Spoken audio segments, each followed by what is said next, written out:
Hello, CS community students. Hopefully, you all are doing good and welcome back to the classes. And today is going to be a second class for economics and business environment. And I'm hoping कि आप लोगों ने previous class भी देखी होगी because वहाँ पे मैंने आपको basics of economics बताया था. And now we are going to start with the basics of demand and supply forms of market competition, which is the first chapter of CSWD economics and business environment. देखो अभी हमने क्या पढ़ा था, अभी हमने बेसिक्स पढ़ा था कि आप लोग इकोनॉमिक्स को पढ़ने की जरूरत क्यों है. और यार okay so simply why we need to study economics. तो सिंपलेस्ट वे जो था वो फाइंड आउट कि अगर हम इकोनॉमिक्स को नहीं पढ़ते then what we will miss. So let's understand this. देखो हम बहुत सारे ऐसे टॉपिक्स होते हैं, जैसे मैंने ऑलरेडी बताया कि बहुत सी ऐसी चीजें होती है जिनका हम डे टू डे लाइफ में जिनको पढ़ते हैं, जैसे कि टैक्स स्ट्रक्चर के बारे में पढ़ते हैं, इन्फ्लेशन के बारे में हम पढ़ते हैं, हम डिमांड एंड सप्लाई के बारे में पढ़ते हैं, बट हमें उसकी पूरी अंडरस्टैंडिंग नहीं होती. What's the reason behind study all these things. So जब आप लोग इकोनॉमिक्स के बारे में पढ़ते हो तो उसके through you will get able to understand कि इस पर्टिकुलर टॉपिक या इस पर्टिकुलर टर्म का हमारी रियल लाइफ में क्या रिलेवेंस है. तो वो ऑलरेडी मैंने आप लोगों को बता दिया. प्लस इकोनॉमिक्स क्यों सीएस बीइंग अ प्रोफेशनल आपके लिए कितना बेनिफिशियल है, कैसे बेनिफिट होगा उसका, वो भी मैंने आपको फर्स्ट सेशन में बताया, जिसमें बहुत ही बेसिक से हम लोगों ने डिस्कशन किया था. Today we are going to start with the first chapter, क्योंकि क्या है आपका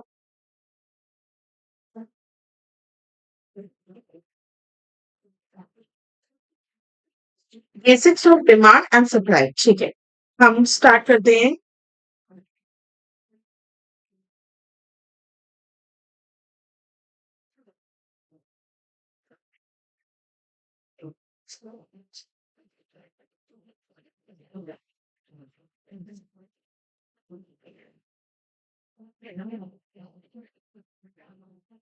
देखिए इस पूरे टॉपिक में, इस पूरे चैप्टर में जो इम्पोर्टेंट पॉइंट्स है that we are going to study, वो यही टॉपिक्स है.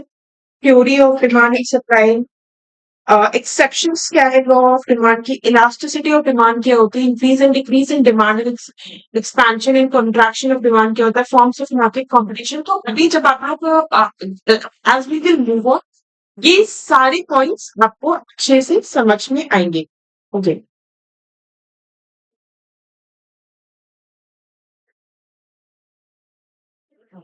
सो द फर्स्ट थिंग जो हम समझते हैं, यहाँ पे पूरा आपका सिर्फ आपको बताया गया है. Before understanding, before starting up with chapter, कुछ कुछ पॉइंट्स हैं, कुछ चीजें जो मैं पहले आप लोगों को बताती हूँ, कुछ टर्म्स हैं जो बहुत जरूरी है आप लोगों को समझना है. जैसे डिमांड एंड सप्लाई हमारी लाइफ में या इकोनॉमिक्स पढ़ने के लिए इस पर्टिकुलर टॉपिक को समझना बहुत जरूरी है. डिमांड क्या होती है, सप्लाई क्या होती है. देखो डिमांड एंड सप्लाई की दो तरीके से आपका डिमांड एंड सप्लाई चलती है. एक तरीका होता है डिमांड एंड सप्लाई का पॉजिटिव, और एक नेगेटिव. कैसे? कभी कभी जब आपकी डिमांड बढ़ रही हो, जब आपके प्रोडक्ट का प्राइस, और okay let's first understand it with the concept of, जब भी आपको डिमांड को समझना हो, डिमांड एंड सप्लाई को समझने के लिए जो हम अभी यहाँ पे जो पॉइंट्स को लेके चलेंगे. देखो डिमांड एंड सप्लाई बहुत एक्सवाइजेड रीजन की वजह से चेंज होती है, बट आज की डेट में यहाँ पे आपके चैप्टर के पॉइंट ऑफ व्यू से भी देखो, बट यहाँ मेन जो फैक्टर होता है वो होता है आपके डिमांड में चेंज होने का, वो है प्राइस. जो मेन फैक्टर होता है किसी भी पर्सन की डिमांड में चेंज होने का या सप्लाई में चेंज होने का, वो होता है price. Price is the main factor. वैसे अगर आप चाहोगे एक्स वाई जेड बहुत सारे रीजन है जिसकी वजह से आपकी डिमांड चेंज होती है, जिसकी वजह से आपके प्राइस चेंज होती है, बट जो मेन फैक्टर की बात अगर हम करें तो वो होता है प्राइस. कैसे? प्राइस का डायरेक्ट इम्पैक्ट, प्राइस का इनडायरेक्ट और डायरेक्ट इम्पैक्ट होता है डिमांड एंड सप्लाई के ऊपर.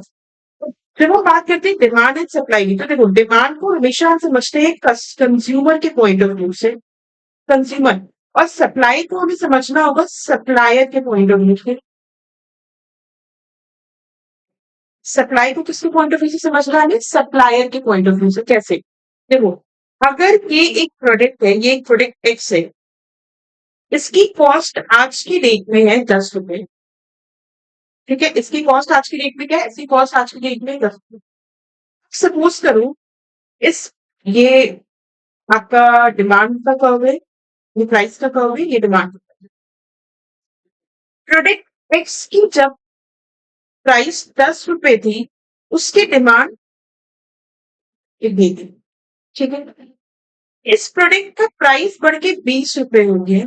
आपको नहीं लगता इसकी डिमांड कम हो जाएगी? ये हम नॉर्मल केस में लेते चले, हम डिमांड की बात करें ना, सप्लाई की बात नहीं करेंगे, अभी नॉर्मल।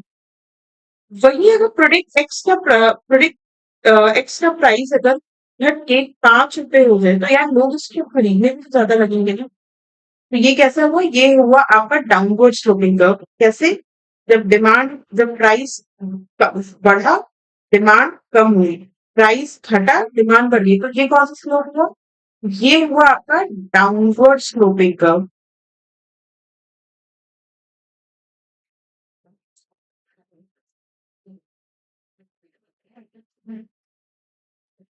यानी हम ये कह सकते हैं कि डिमांड एंड प्राइस में पॉजिटिव रिलेशन होता है। डिमांड और प्राइस में नेगेटिव रिलेशन होता है, नेगेटिव रिलेशन होता है या इनडायरेक्ट रिलेशन होता है। कैसे? जितनी ज्यादा प्राइस बढ़ेगा, उतनी ज्यादा डिमांड कम होगी। ऑन द कॉन्ट्रेरी, जितनी ज्यादा डिमांड प्राइस कम होगा, प्रोडक्ट की डिमांड उतनी ज्यादा बढ़ती रहेगी। इसी के ऑपोजिट आते हैं हम सप्लाई को लेके। सप्लाई के पॉइंट से अगर आप समझो, अगर इसी प्रोडक्ट एक्स जिसकी डिमांड, हमने बोला था कि अगर इस प्रोडक्ट एक्स का प्राइस 10 रुपए है, तो डिमांड इसकी 500 क्वांटिटी की आ रही थी।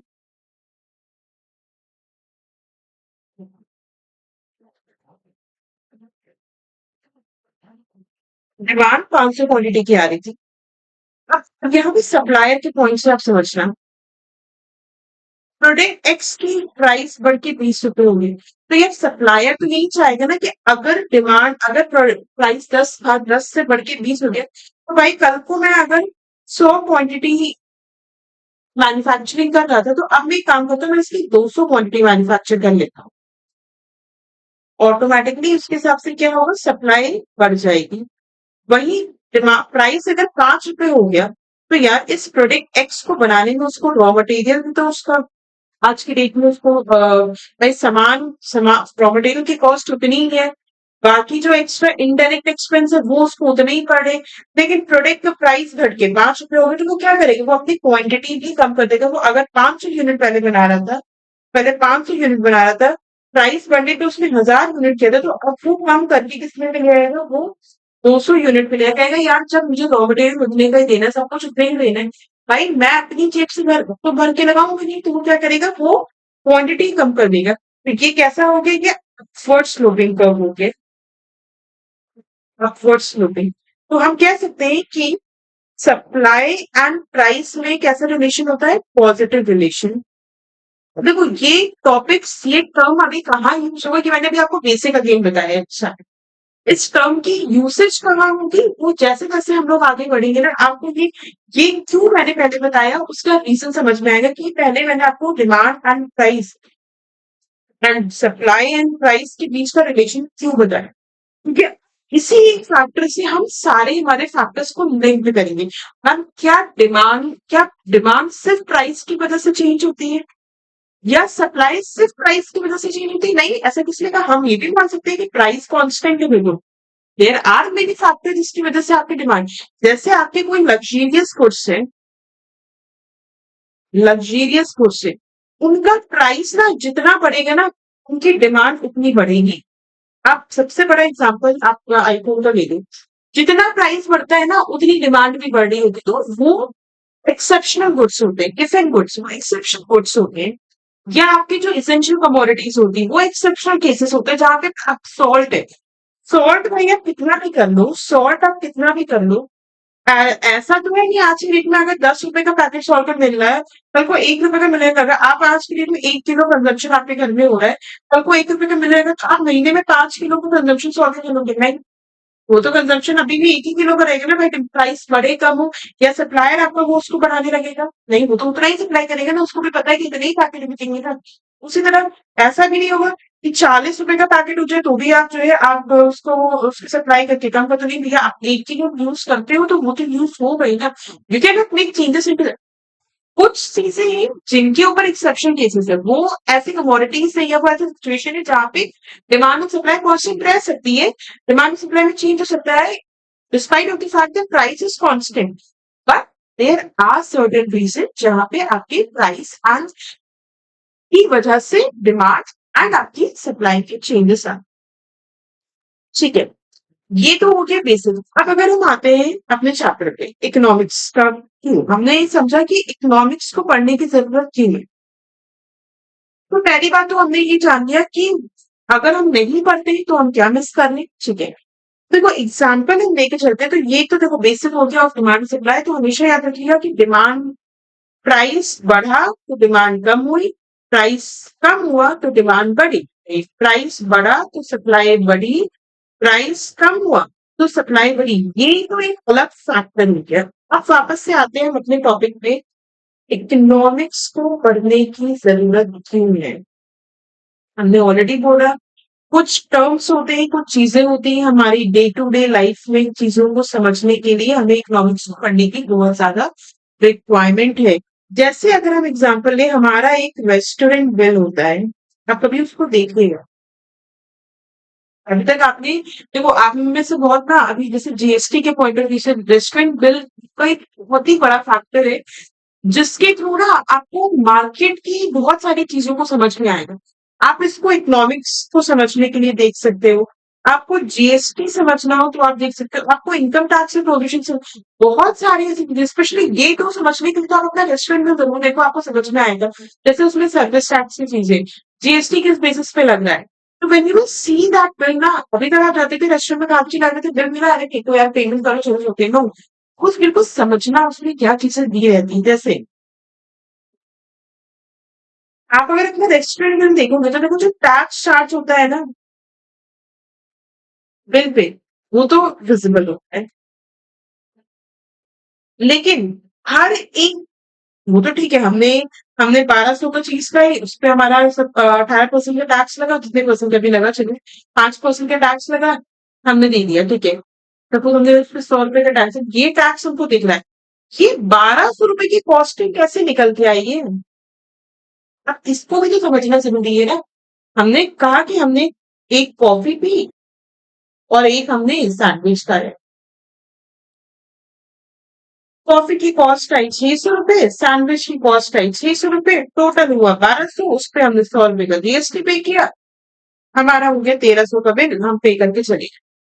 भाई एक बात बताओ, ये जो 1200 रुपए है ना, ये 1200, ये 600, ये 600, ये कॉस्ट कैसे निकली हुई, कभी सोचा? तो जो प्राइस होता है ना आपके हर एक डिश का, वो डिपेंड करता है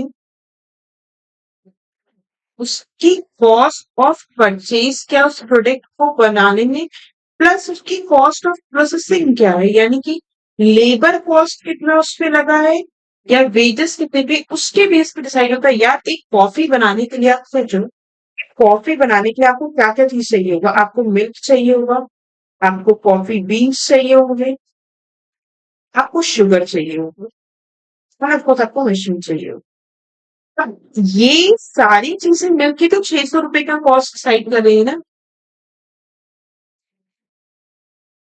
है ना।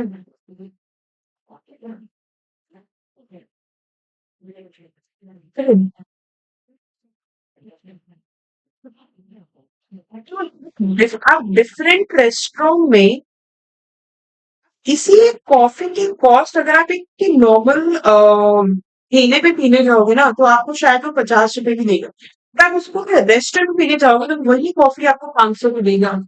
अच्छी देगी, वाली भी कभी कभी लग जाती है, वो फर्क देगी। तो ऐसा तो क्यों भाई, इसके पास क्या ही है, इसने अपना एक स्टोव रखा, फिर इसमें कॉफी उबाली और आपको बस दे दी, इतना खर्चा आएगा उसके ऊपर। इनके लिए क्या है, इन्होंने आपको यहाँ पे बैठने की भी जगह दी, इन्होंने अपना एक पैंट्री एरिया डिसाइड किया, इन्होंने आपको अदर सर्विसेज की दी, तो इन्होंने कॉस्ट उस बेसिस पे डिसाइड की। तो ये जो हिडन कॉस्ट होती है ना, ये रिफ्लेक्ट होता है प्राइस में आपका। जैसे रेंट है, आप जिस भी जगह पे उन्होंने अपना रेस्टोरेंट खोला उसका वो रेंट भी पे करेंगे, वो भी एक कॉस्ट हो गई।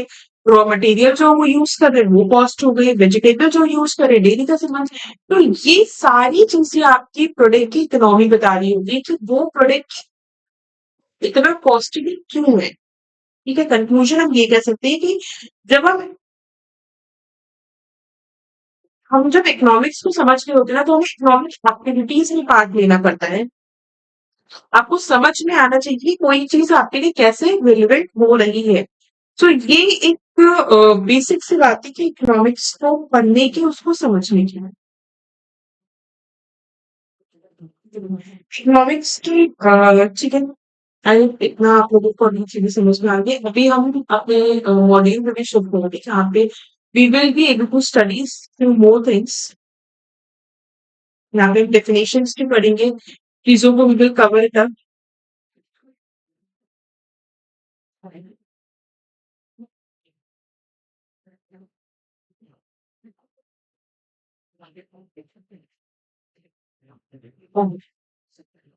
सो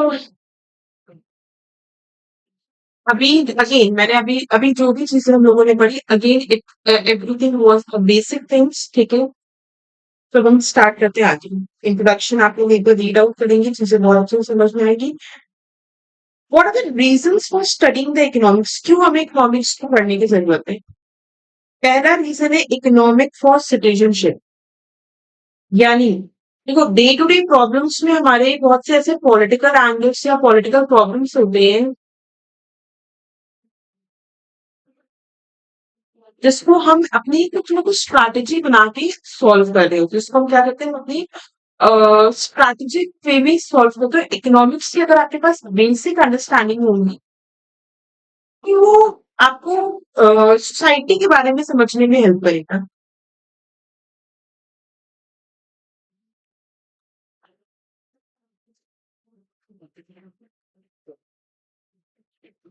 सोशल चेंज को अचीव करने के लिए इकोनॉमिक्स को समझना जरूरी है। ये आपको बताता है कि सोसाइटी में कितनी पॉवर्टी है, कितनी इनइक्वालिटी है, कैसे लोग कंट्री में कितना कैसा क्राइम हो रहा है, कितनी अनएम्प्लॉयमेंट है। तो ये सारी चीजों को पढ़ने के लिए भी, समझने के लिए भी आपको इकोनॉमिक्स के बारे में नॉलेज होनी चाहिए। पर्सनल एंड प्रोफेशनल डेवलपमेंट के लिए जरूरी है। टूल है फॉर रैशनल थिंकिंग। अगर आप एक वाइडर फील्ड में समझना चाहते हैं ना सोसाइटी को, आप अलग तरीके से सोसाइटी को बारे में अंडरस्टैंड करना, तो इकोनॉमिक्स की नॉलेज आपके पास होना बहुत ज्यादा जरूरी है।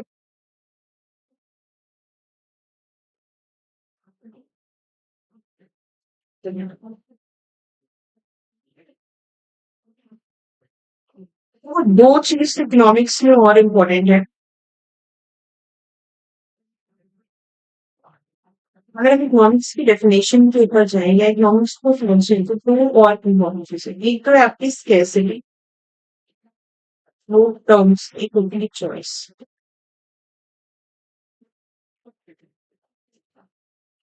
ये एक तरीके की ना इकोनॉमिक प्रॉब्लम है कि हमारे पास रिसोर्सेस की स्कैर्सिटी है और चॉइसेस बड़ी हैं।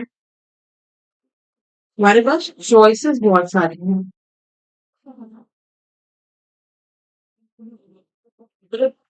रिसोर्सेस की स्कैर्सिटी की वजह से हमें हर चीज में ना चॉइस करना पड़ता है, चूज करना पड़ता है, ये करें या वो करें। जैसे आप लोगों ने अगर फर्स्ट लेक्चर देखा हो तो मैंने एग्जाम्पल दिया था कि अगर हमारे पास 500 रुपए है, 500 रुपए को हम कैसे डिसाइड करें कि इसको कहाँ खर्च करें। तो रिसोर्स तो हमारे पास सिर्फ 500 रुपए है, चॉइस डिमांड्स हमारी बड़ी सारी है। अब उस डिमांड में से हमें अपनी डिमांड, किसी एक डिमांड को अगर प्रायोरिटाइज करना पड़ेगा ना और चूज करना पड़ेगा ना, तो यही से हमारा इकोनॉमिक्स हमें बताने हेल्प करने लगता है। यहाँ से हमारा इकोनॉमिक्स हमें हेल्प करने लगता है, बिकॉज इंडिविजुअल्स स्कैर्सिटी फेस करते हैं। टाइम एंड पावर को स्पेंड करने के लिए, and unlimited wants versus limited resources की एक बहुत बड़ी हमारे साथ प्रॉब्लम है। तो सिंपली ये कह सकते हैं कि स्कैर्सिटी